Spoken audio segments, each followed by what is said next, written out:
अगर आपने अभी तक इस चैनल को सब्सक्राइब नहीं किया है तो लाल बटन दबा के इसे सब्सक्राइब करें और बेल आइकन दबा के चैनल को अपडेट करें। अखन अहाँ सब सुन रहल छी वायरस केयर के शानदार प्रस्तुति। प्रेम से बोली बाबा महेंद्रनाथ की।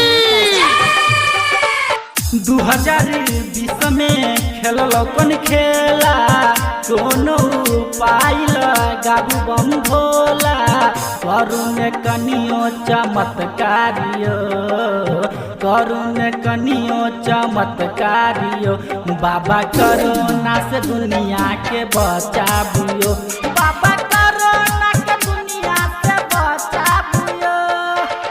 2020 में खेलल कौन खेला कोनो उपाय लगाबू बम भोला करुण कनियो चमत्कारियो करुण कनियो चमत्कारियो बाबा कोरोना से दुनिया के बचाबियो बाबा कोरोना के दुनिया से बचाबियो।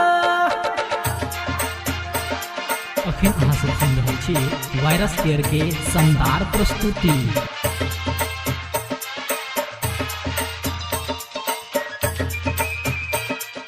Music by DJ Umesh Rameshwarnath की।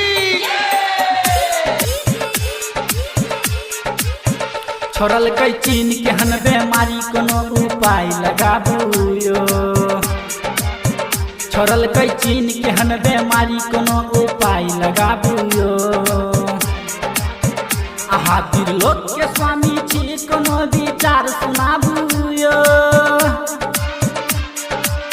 दिन रात रहे बाबा लोग सब सोग में लॉकडाउन पड़ल दानी भारत के देश में करुण जल्दी चमत्कारियो करुण जल्दी चमत्कारियो बाबा कोरोना से दुनिया के बचाबियो बाबा कोरोना के दुनिया से बचाबियो।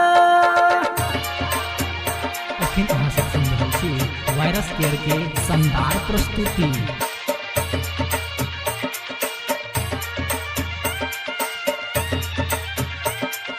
Music by DJ Umesh. बोलो बोलो रामेश्वरनाथ की।